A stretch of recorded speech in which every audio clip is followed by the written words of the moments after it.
Malam itu hujan baru saja reda. Genangan air di jalanan kecil masih memantulkan cahaya redup dari lampu jalan yang berkedip-kedip. Suasana lembab, dingin dan sunyi membuat siapapun enggan keluar rumah. Apalagi ke daerah belakang pasar lama yang dikenal angker dan tak terawat. Tapi malam ini berbeda. Ada satu aroma yang menyusup ke hidung para warga yang tinggal di sekitar gang sempit itu harum. Nasi uduk yang menggoda dan menusuk indera. Aroma itu begitu kuat, seperti mengajak, memanggil, dan membelai naluri lapar siapapun yang menciumnya. Padahal tak ada papan nama, tak ada pelang warung, hanya sebuah tenda kecil dengan lampu Petromax kuning temaram. Dari keyahan, terlihat seorang perempuan tua duduk di samping dandang besar yang mengepul. Wajahnya keriput, matanya sayu, dan tangannya terus membungkus nasi ke dalam kertas coklat, lalu menyelipkan sesuatu berwarna putih kusam sebelum melipatnya rapi. Namanya dikenal sebagai Magnarti, tapi tak banyak yang tahu asal-usulnya. Ia muncul begitu saja 2 bulan lalu, membuka lapak nasi uduk, tanpa izin, tanpa ramai promosi. Tapi entah bagaimana, dalam waktu singkat, warung kecilnya jadi perbincangan, viral di media sosial lokal karena rasanya yang mistis. Nasi uduk Magnarti dikatakan punya cita rasa yang tak bisa dijelaskan, gurih, hangat, dan membuat ketagihan. Yanto, seorang tukang ojek online, malam itu kebagian order dari seorang pelanggan setia yang memesan 2 bungkus nasi uduk Magnarti. Meski awalnya enggan karena lokasi warung berada di gang sempit dan konon angker, Yanto akhirnya melaju juga. Sesampainya di sana, udara terasa berat. Tidak ada suara jangkrik, tidak ada angin, hanya suara api yang sesekali berkecipak di bawah dandang besar. Saat Yanto memarkir motornya, Magnarti menoleh pelan. Matanya kosong, tapi bibirnya tersenyum simpul. "Untuk siapa, nak?" tanyanya Dengen. Suara berat namun ramah dari aplikasi, "Bu. 2 bungkus ya." Magnarti mengangguk, mengambil 2 bungkusan yang sudah disiapkan. Ia menyerahkannya dengan tangan gemetar. Di tangannya, Yanto melihat bekas luka seperti terbakar atau melepuh. Namun, yang membuat Yanto bergidik adalah aroma dari bungkusan. Itu terlalu wangi, terlalu menggoda, membuat air liurnya menetes. Ia bahkan tergoda untuk membuka dan mencicipi 1 bungkus sebelum mengantarkannya, tapi buru-buru menggeleng. Sesampainya di rumah, Yanto tak bisa menahan diri. Ia kembali ke warung Magnarti, kali ini untuk dirinya sendiri. "Ada 1 lagi, Bu." Magnarti hanya mengangguk tanpa bicara. Nasi dibungkus, diselipkan sesuatu, lalu diserahkan ke Yanto. Kali ini, tangan wanita tua itu menyentuh tangannya sedikit lebih lama. Kulitnya dingin, seperti bukan tangan manusia. Yanto pulang, memakan nasi uduk itu sendirian di dapur kosnya. Hangat, lembut, nikmat tapi juga aneh. Ada sensasi seperti ditonton, seperti setiap suapan yang masuk justru membawa sesuatu ke dalam tubuhnya. Malam itu, Yanto tidur lebih awal dari biasanya, tapi tidurnya tidak nyenyak. Ia bermimpi berada di sebuah ruangan gelap, dikelilingi puluhan sosok berjubah putih. Mereka berdiri mematung, tidak bicara, hanya menunduk. Di tengah ruangan ada sebuah dandang besar, dan dari dalamnya mengepul uap berwarna kelabu. Aroma nasi uduk kembali menyeruak, namun kali ini disertai bau busuk yang menyengat bau tanah, anyir darah, dan kain basah. Yanto ingin lari tapi tubuhnya tak bisa digerakkan. Lalu salah satu sosok berjubah putih mendekatinya perlahan, dan ketika wajahnya terangkat, matanya kosong dan kulit wajahnya melepuh seperti terbakar. Sosok itu menunjuk ke arah Yanto. "Kau giliran ke-40, bisik Nia Denggen, suara serak yang menusuk telinga.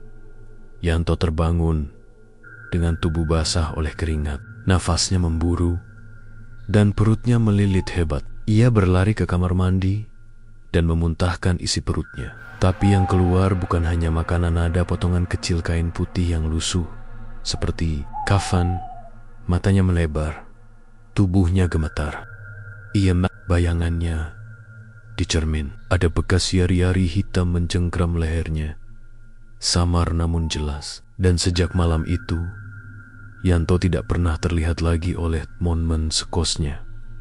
Keesokan harinya, warung Mak Narti tetap buka seperti biasa. Antrian panjang masih terlihat dan aroma nasi uduk masih membelai hidung siapapun yang melintas di gang sempit itu.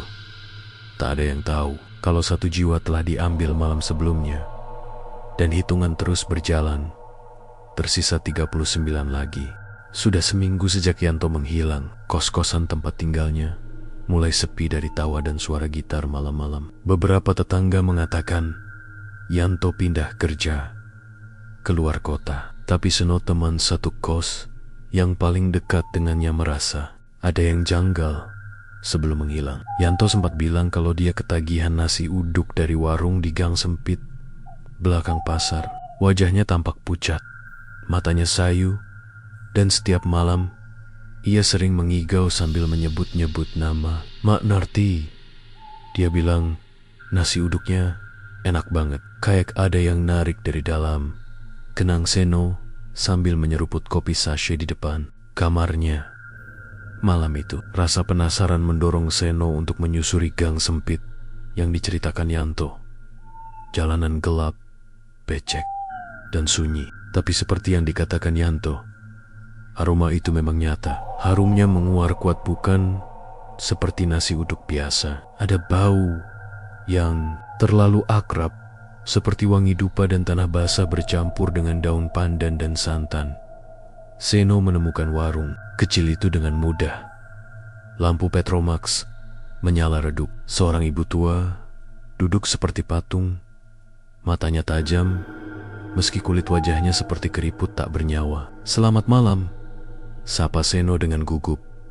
Mak Narti hanya tersenyum dan berkata, "Sudah waktunya." Seno tidak mengerti maksudnya, tapi langsung memesan satu bungkus. Tangan Mak Narti cekatan mengambil nasi dari dandang, menyendok sambal, taburan bawang, sepotong telur, lalu menyelipkan kain putih kecil. Sebelum membungkusnya rapi, Seno pura-pura tidak lihat. Ia membayar dan buru-buru pergi. Tapi entah kenapa, sesampainya di rumah, rasa lapar menyerang dengan hebat. Ia makan nasi itu seperti orang kesurupan, tidak peduli tangan kotor, tidak sempat cuci mulut. Dalam hitungan menit, nasi itu ludes. Saat Seno mulai mengantuk, ia rebah di kasur dan langsung tertidur. Tapi malamnya mimpi itu datang. Ia berada di sebuah sumur tua. Di sekelilingnya, tanah basah dan akar pohon beringin menjuntai seperti cakar raksasa. Dari dalam sumur terdengar rintihan, pelan tapi jelas, "Tolong aku, Seno." Mirip Yanto, Seno mendekat, menunduk ke dalam sumur, tapi tak melihat apa-apa. Tiba-tiba, tangan kurus berlumur tanah mencuat dari dalam dan mencengkram lehernya. Seno menjerit, tapi suara itu tenggelam dalam keheningan. Tangan-tangan lain muncul, mencakar tubuhnya, menyeretnya ke dalam. Sebelum semuanya gelap, Seno melihat wajah Yanto di dasar sumur. Matanya kosong, bibirnya membiru, dan dari mulutnya mengalir air keruh bercampur tanah. "Dia ambil jiwa kita." Seno terbangun dengan tubuh gemetar. Bajunya basah kuyup, meski kamarnya kering. Napasnya tersengal. Ia membuka baju untuk menenangkan diri dan melihat dada serta lengannya penuh bekas cakaran hitam. Ia memeriksa bungkus nasi uduk tadi sudah habis dimakan, tapi di dasar bungkusnya ada sisa sobekan kain putih kusam, basah dan berbau menyengat. kain, kafan. Keesokan harinya, Seno pergi ke pasar untuk mencari informasi. Ia bertanya pada beberapa pedagang lama soal Mak Narti, seorang kakek penjual tempe yang sudah berjualan di pasar itu sejak tahun 80. An berkata pelan, "Mak Narti itu udah mati, Nak." Seno menelan ludah. Maksudnya, dulu dia punya warung nasi uduk juga persist di tempat itu. Tapi suaminya meninggal misterius. Anak perempuannya hilang, lalu katanya dia ikut pesugihan. Dan seminggu sebelum ditemukan gantung diri, dia bilang sebentar lagi warung ini ramai lagi, tapi bayarnya mahal. Seno merasa lemas. Kakek itu melanjutkan dengan suara bergetar. Mayatnya dikubur dekat pohon beringin belakang pasar. Tapi anehnya, 2 minggu kemudian, kuburannya digali orang. Kain kafannya hilang. Dan sekarang, warungnya buka lagi. Seno pulang, tergesa. Ia tak peduli lagi soal rasa lapar atau rasa penasaran. Tapi malam itu, saat mencoba tidur, suara rintihan dari bawah kasurnya membuat darahnya membeku. "Giliranmu ke-39. Seno melompat dari kasur. Ia membalikkan ranjangnya. Tapi tak ada apa-apa. Tapi tembok di dekat kasurnya mulai berubah muncul. Noda-noda lembab membentuk pola tulisan. Samar, Mak Narti selalu menghitung. Besoknya, kabar hilangnya Seno menyebar. Polisi menyisir gang sempit itu, tapi tidak menemukan warung apapun.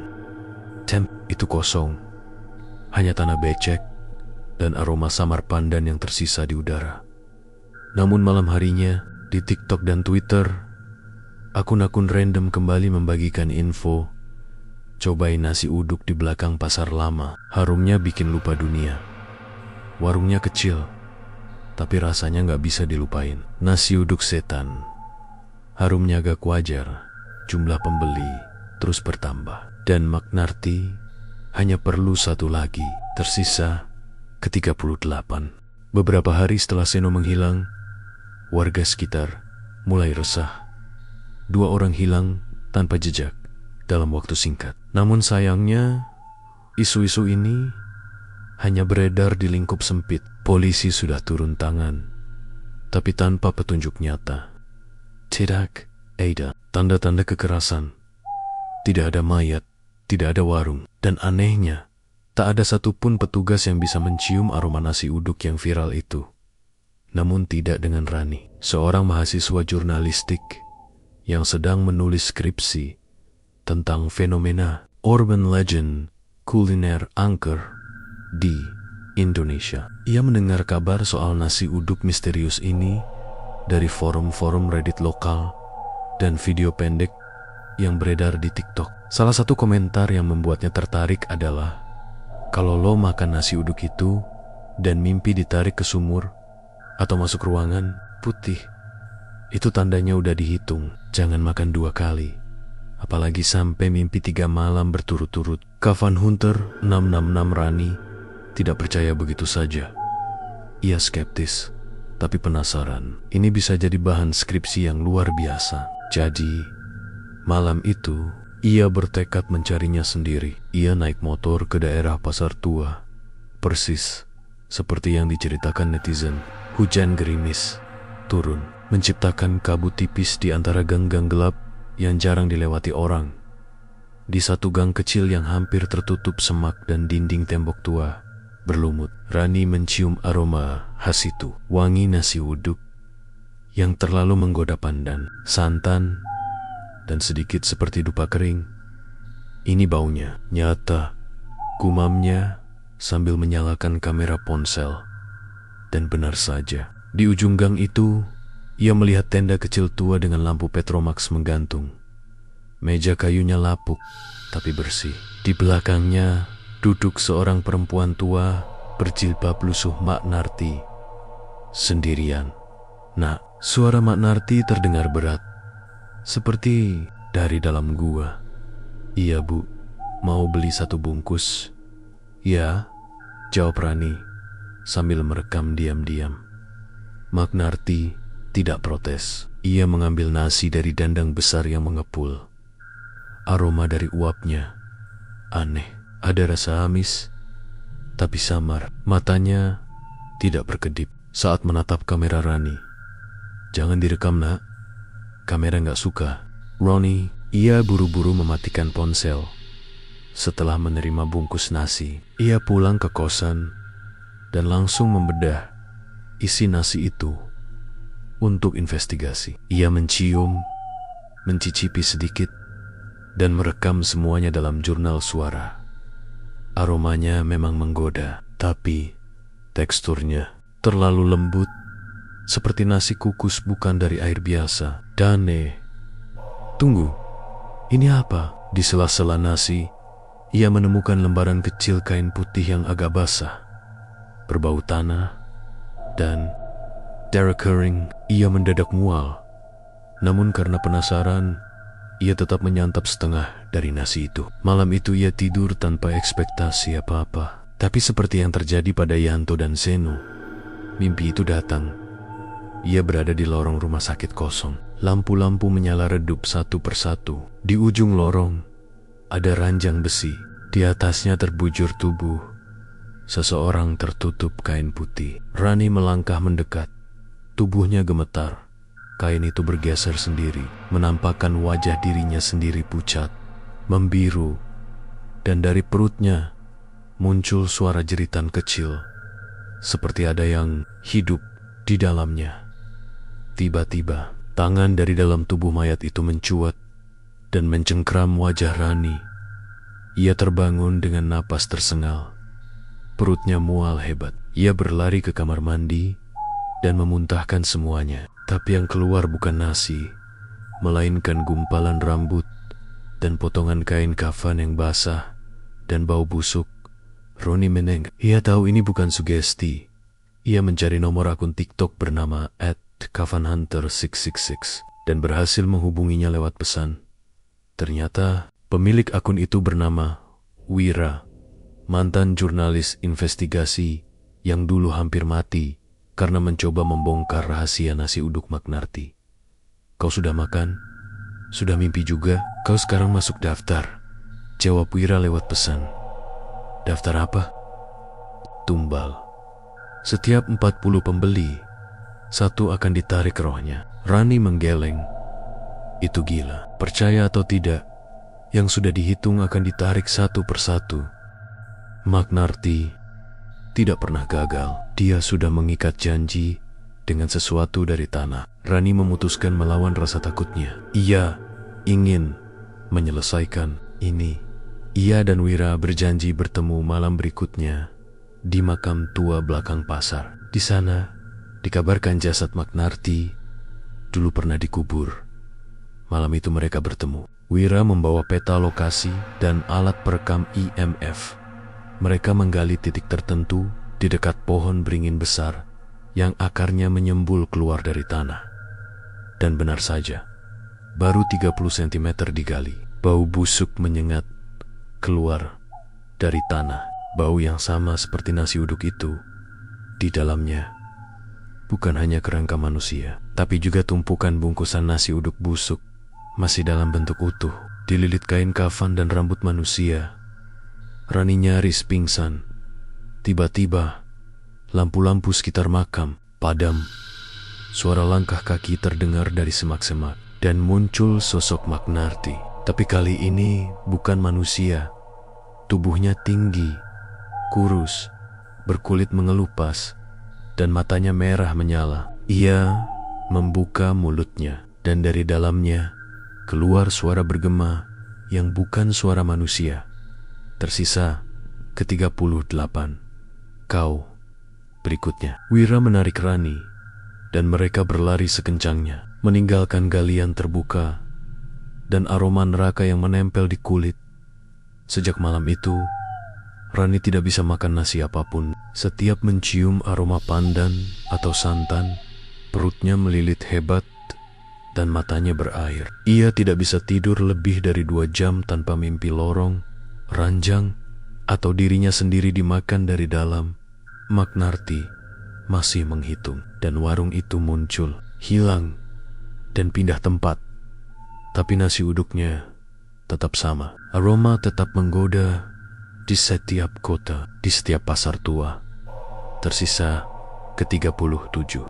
3 minggu sejak pertemuan menyeramkan itu, Rani tidak pernah menjadi orang yang sama. Tubuhnya kurus, matanya sayu, dan bayangan hitam selalu menghantui pelupuk matanya setiap kali ia memejamkan mata. Ia tidak makan nasi, bahkan bau daun pandan saja sudah cukup membuatnya muntah darah.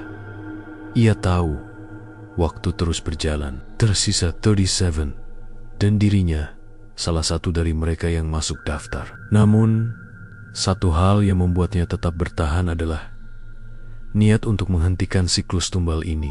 Ia dan Wira bersepakat, jika mereka bisa menghancurkan sumber utama dari pesugihan itu, maka mungkin, hanya mungkin, semua yang tertarik ke dalam aroma kematian itu bisa diselamatkan. Hari itu, kabar baru datang dari kota Blitar.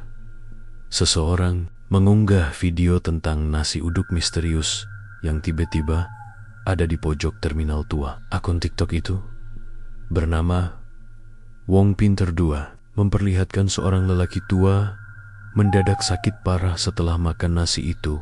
Ia meracau dalam tidur dan menuet naibet nama Magnarti.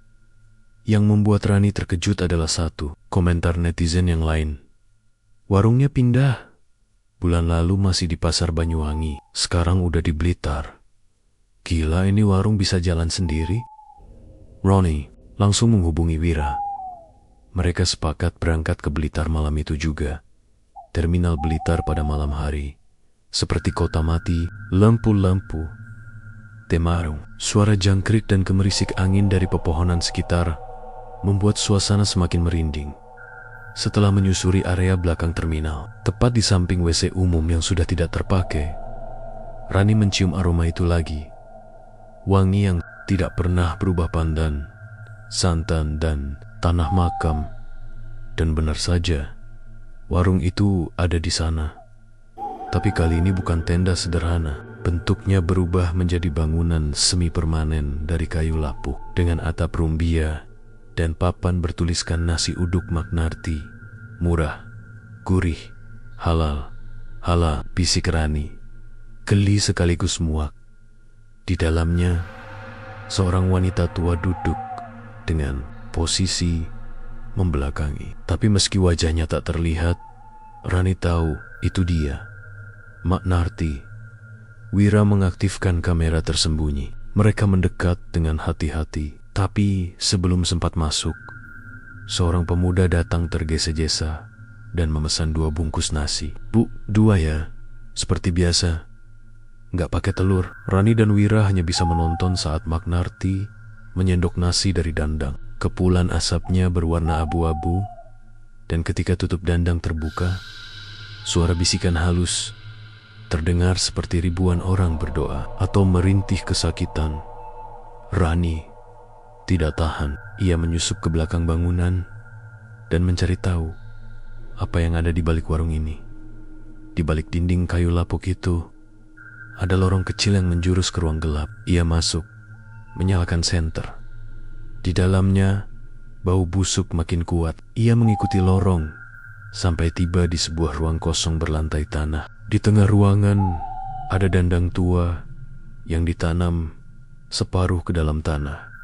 Namun, dandang itu tidak biasa.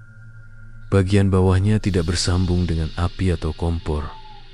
Tapi sumur, uap panas yang keluar ternyata berasal dari dasar sumur itu, tempat di mana air, rendaman kain kafan, dan tulang belulang dikumpulkan.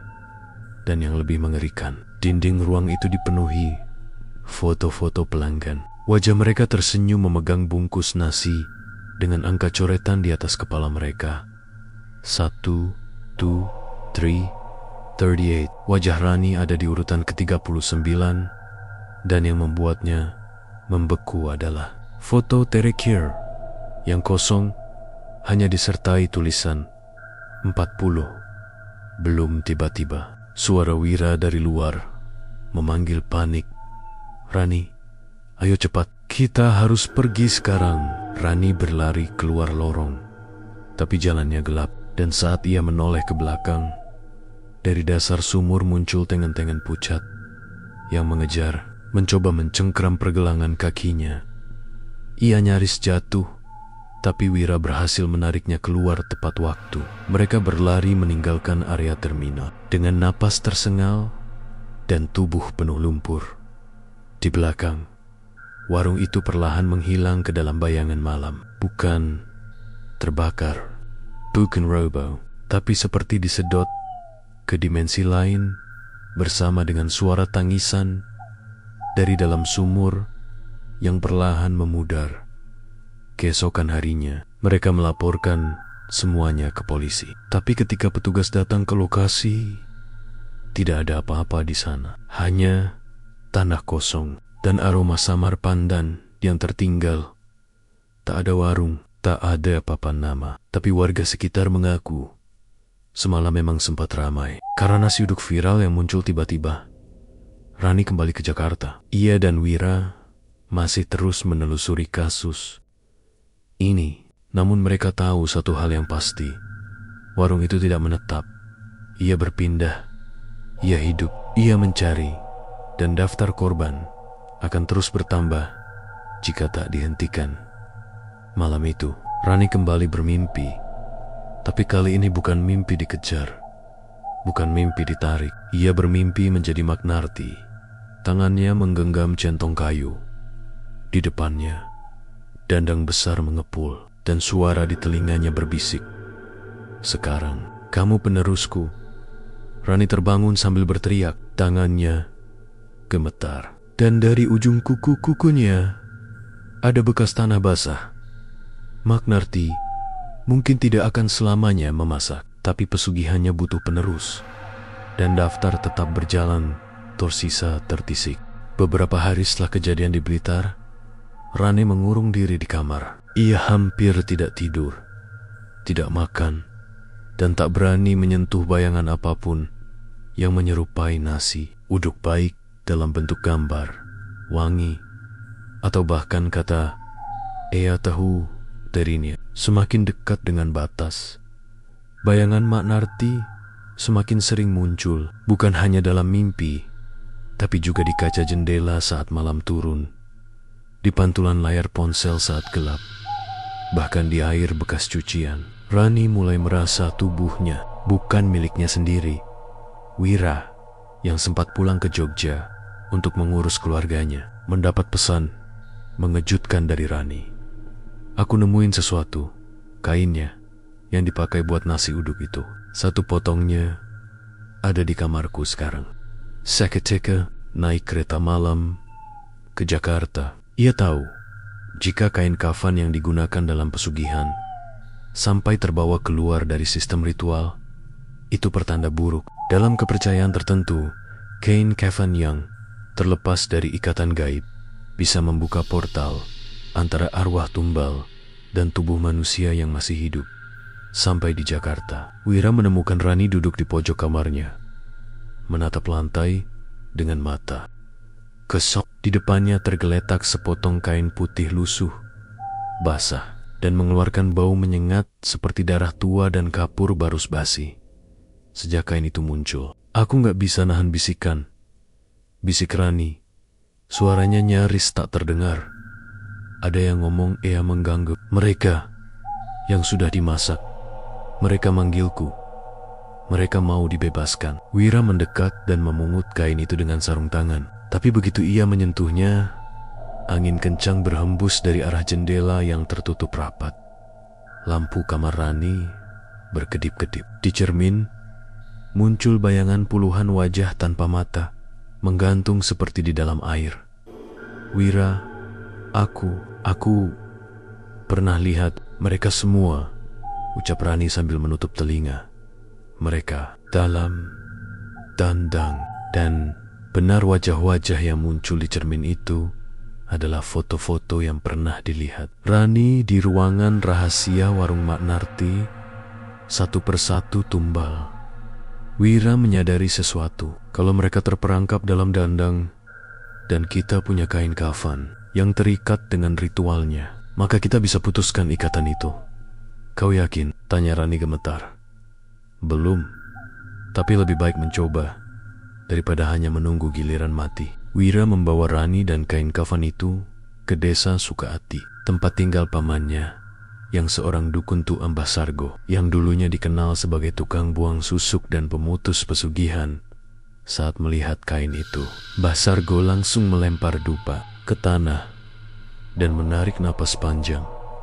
Ini bukan sembarang kain kafan, ini ikat tumbal. Siapa yang punya ini, berarti dia sudah ditandai. Tapi lebih buruk lagi, apa? Kain ini sudah matang, sudah digunakan, sudah menyerap nyawa, dan sekarang kain ini haus lagi. Ia minta tumble baru. Malam itu, di tengah hutan kecil belakang desa, Mbah Sargo menyiapkan ritual pelepasan. Sebuah lingkaran garam dan tanah kuburan dibentuk. Kain kafan diletakkan di tengah dan 5 dupa dibakar mengelilinginya. Rani diminta duduk bersila, memegang seikat rambut yang juga ikut keluar bersama nasi uduk waktu itu. Namun, sebelum ritual dimulai, angin mendadak berhenti. Suara malam lenyap. Hutan terasa kosong, dan dari balik semak muncul suara langkah kaki pelan, seperti kaki yang menyeret beban berat. Sosok Magnarti muncul dari kegelapan, tapi bukan dalam bentuk manusia biasa. Wajahnya mengelupas, matanya tak ada, diganti dengan lubang hitam yang menganga, dan dari mulutnya mengalir uap putih yang dingin. Di tangannya tergenggam centong kayu, tapi bukan untuk memasak, melainkan untuk memukul roh yang kabur. Tidak bisa, bisiknya dengan suara bergema. Kain itu milikku, dia belum bayar lunas. Roni menjerit, tubuhnya mulai terangkat perlahan. Dari tanah, kain kafan yang tergeletak mendesis dan melilit pergelangan kakinya seperti ular. Tubuh Rani terangkat 1/2 meter dari tanah. Matanya memutar ke atas, mulutnya terbuka dan dari dalamnya terdengar suara-suara lain. Aku nomor 12. Aku disiram air mayat. Aku dibungkus. Hidup. Mbah Sargo segera melempar segenggam tanah kuburan ke arah Magnarti sambil membaca mantra pemutus ikatan. Sosok itu menjerit nyaring, dan seketika tubuh Rani jatuh ke tanah. Kejang-kejang, kain kafan terbakar dengan sendirinya, mengeluarkan asap hitam tebal. Magnarti menghilang ke balik kabut, dan hutan kembali sunyi. Beberapa jam kemudian, Rani terbangun. Matanya sudah normal, bibirnya berdarah karena menggigit lidah sendiri. Tapi ia sadar sepenuhnya. Apa? Aku masih dihitung? Tanyanya lemah. Mbah Sargo hanya menatapnya, lalu berkata, kau lolos, tapi hanya kau. Yang lainnya belum Roni menanggus. Tapi ia tahu, ini baru permulaan. Di tempat lain, tepat di pinggiran Pasar Turi, Surabaya, seorang pemuda sedang membuka bungkus nasi uduk dari warung baru yang katanya wangi banget, meski letaknya di belakang got besar. Saat ia membuka nasi itu, seekor belatung putih kecil merayap dari balik sambalnya. Ia tidak peduli. Ia tetap makan sampai habis.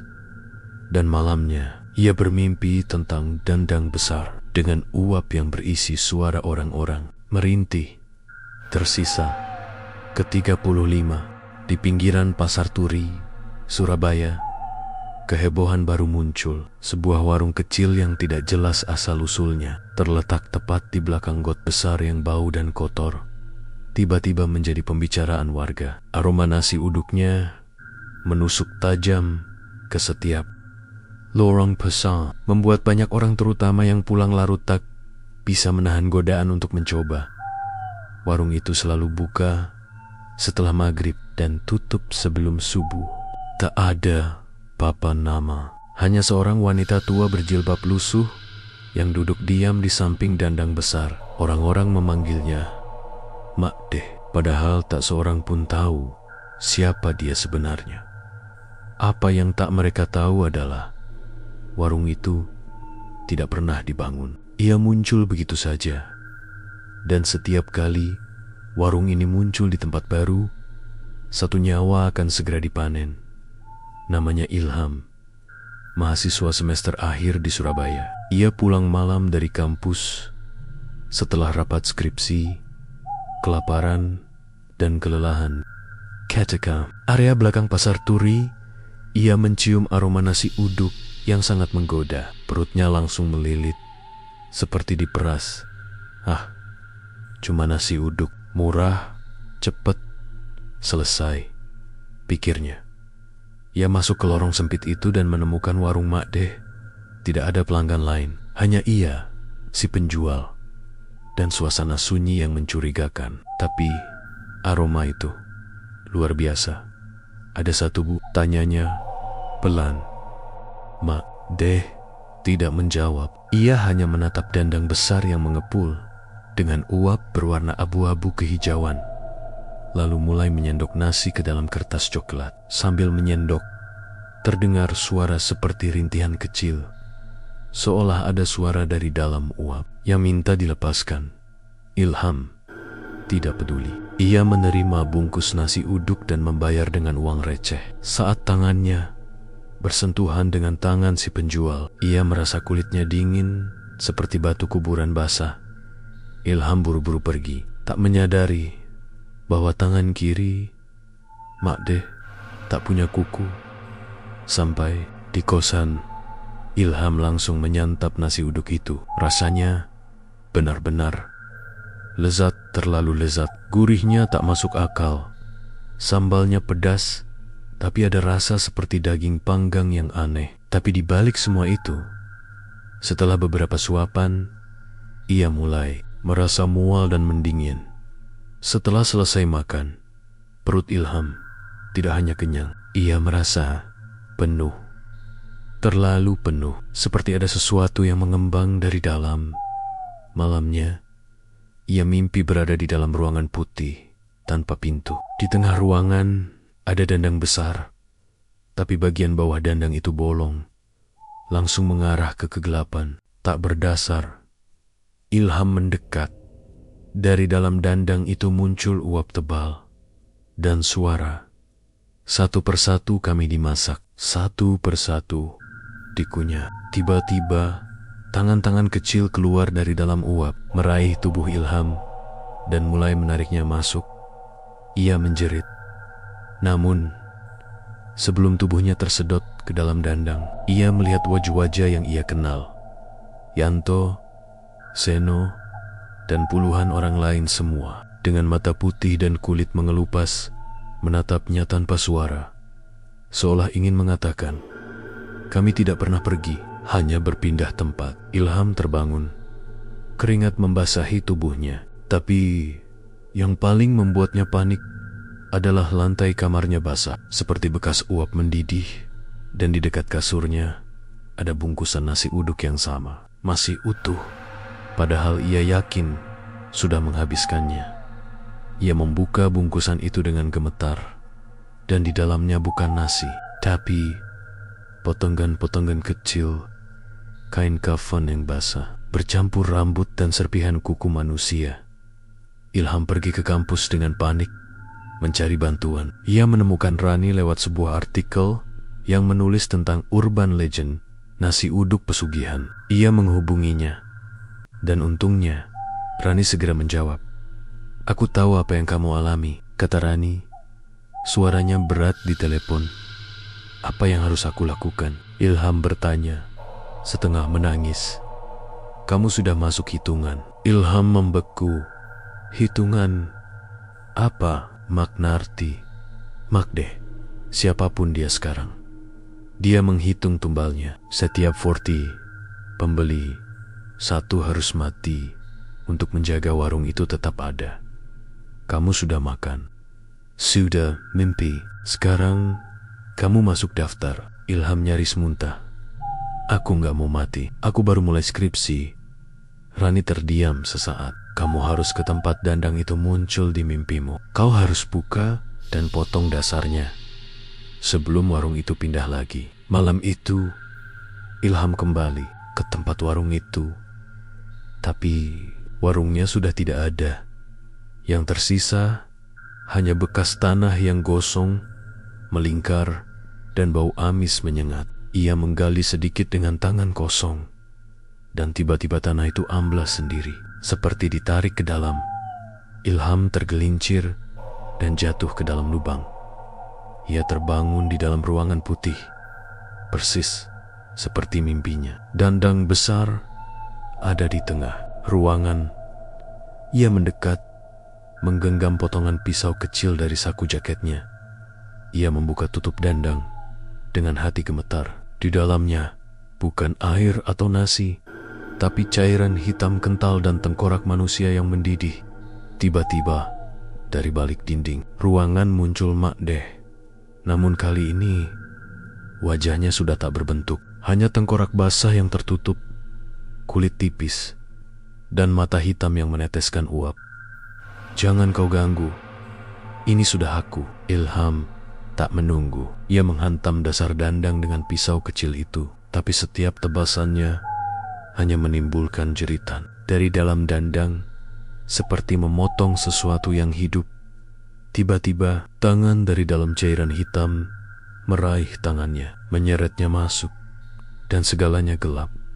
Pagi harinya, tubuh Ilham ditemukan tergeletak di belakang got pasar. Ia masih hidup, tapi lidahnya terpotong, dan matanya kosong di sampingnya.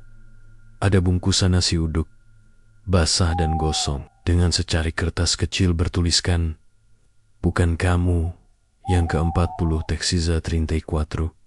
Dan di kota berikutnya, sebuah warung baru muncul di dekat stasiun lama, membawa aroma yang familiar. Texiza 34. Sudah seminggu berlalu sejak Ilham ditemukan dengan lidah terpotong. Dan sejak itu, kabar tentang nasi uduk pesugihan mulai merebak di media sosial. Banyak yang mengira itu cuma hoaks atau sekadar urban legend. Tapi Rani tahu, ini bukan cerita kosong. Ia sudah menyelidikinya sejak awal. Dan kali ini, ia tahu akhirnya semakin dekat. Ia mencatat semuanya di buku usangnya. Lokasi pertama, Semarang, 3 korban. Kedua, Yogyakarta, 4 korban. Ketiga, Banyuwangi, 5 korban. Keempat, Jakarta, 6 korban. Kelima, Bandung, 7 korban. Keenam, Surabaya. Ilham menjadi yang ke-33. Total, tersisa 6. Warung itu tidak pernah tinggal lama. Lokasi hanya bertahan sampai nyawa ke-40 terkumpul. Setelah itu, warung dan penunggunya menghilang tanpa jejak, muncul di tempat baru, dengan wajah baru. Dan sekarang, giliran Malang Worang Nasi, Adak Maktema, baru buka di sekitar Jalan Ijen, tepat di gang sempit dekat rumah kosong, yang katanya bekas rumah dukun. Tidak ada listrik. Warung itu memakai lampu minyak kecil, memberi cahaya kuning temaram yang berkedip-kedip seperti nyala lilin di kuburan. Rani menyamar jadi pembeli. Ia datang malam itu, mengenakan hoodie hitam, dan membawa kamera kecil yang tersembunyi di tas. Ia duduk diam, mengamati. Seorang wanita tua berjilbab merah marun melayani dengan senyum ramah. Tapi mata itu seperti kaca yang retak, tidak memantulkan cahaya, tidak punya emosi. Beberapa pemuda duduk di bangku plastik, makan dengan lahap. Mereka semua mengaku kecanduan sejak pertama kali mencobanya. Rasanya bukan cuma enak, tapi membuat tenang, seperti habis menangis, lalu dipeluk. Rani hampir menangis sendiri. Ia tahu rasa itu, rasa dari jiwa-jiwa yang dikorbankan. Malam berikutnya, Rani menyelinap masuk ke dapur warung. Di sana, ia melihat sendiri Dandang tua tanpa dasar, berdiri di atas lubang tanah gelap yang penuh uap. Di sekeliling dapur, tergantung kain-kain kafan bekas. Beberapa masih berbau busuk. Semuanya dipakai untuk menyaring uap ke dalam nasi. Dan di pojok ruangan ada altar kecil bertuliskan huruf Jawa kuno dengan sesajen berisi rambut, kuku, dan darah ayam hitam. Rani memotret semuanya, meski tangannya gemetar. Tiba-tiba, ia mendengar suara dari belakang. Kau pikir bisa menghentikan ini? Mak Temah berdiri di ambang pintu. Tapi kali ini, wajahnya bukan lagi wajah wanita tua. Kulitnya mulai mengelupas. Matanya menghitam. Tubuhnya membesar perlahan, seperti balon berisi darah. Kau pikir mereka makan karena lapar? Bukan. Mereka ingin mati perlahan. Karena dunia ini terlalu kejam. Aku hanya memberi mereka tempat berpulang. Rani berlari, tapi tubuhnya seolah tertahan. Suara-suara mulai terdengar dari dandang, tangisan, rintihan, jeritan anak-anak, dan suara paling tajam. Rani, tolong. Aku belum sempat selesai skripsi. Hati Rani hampir pecah. Ia mencabut pisau kuno yang ia bawa warisan dari kakeknya, yang dulu pernah melawan pesugihan Laut Selatan. Ia berlari ke arah dandang, dan tanpa ragu menusukkan pisau itu ke tengah uap mendidih. Tiba-tiba, seluruh warung bergetar, dinding retak, api dari lampu minyak menjilat langit-langit. Dandang itu pecah dari dalamnya, keluar puluhan wajah hancur yang menjerit tanpa suara, berlari ke segala arah, lalu menghilang menjadi asap. Mak Temah menjerit, tubuhnya mencair, menjadi lumpur hitam berlendir, lalu meresap ke dalam lantai. Rani terbangun di rumah sakit. Ia ditemukan pagi-pagi oleh warga di depan gang, pingsan dengan tubuh berbau anyir dan tangan memegang kain kafan robek. Polisi ke lokasi warung, tapi yang mereka temukan hanya puing terbakar dan lubang tanah besar yang tak ada dasarnya. Banyak yang mengira Rani halusinasi. Tapi tak lama setelah itu, video dari kamera tersembunyi yang ia pasang viral. Dalam video itu, terlihat adegan dapur dengan dandang aneh, uap kehijauan, dan sebuah wajah hitam muncul di balik uap, menatap kamera. Komentar netizen terbagi. Ada yang bilang itu rekayasa, ada yang percaya. Tapi satu hal yang tak bisa dibantah, warung itu hilang. Dan dari catatan Rani, ia menghitung jumlah pembeli di Malang hanya sampai yang ke-39. Satu lagi belum muncul. 2 minggu kemudian, di pinggiran kampung Cidahu, Sukabumi, seorang warga melihat ada warung baru di dekat makam tua. Warung itu menjual nasi uduk. Tidak ada nama, tidak ada penerangan, tapi aromanya membuat siapapun yang lewat berhenti. Dan di balik dandang yang mengepul, seorang wanita tua tanpa kuku sedang tersenyum. Satu lagi, tinggal satu. Setelah itu, aku akan memasak lebih banyak untuk seluruh negeri. Tamat. Nasi uduk, pembungkus kain, kafan viral tapi mematikan jika aromanya terlalu menggoda. Mungkin itu bukan lapar, tapi panggilan dari liang kubur.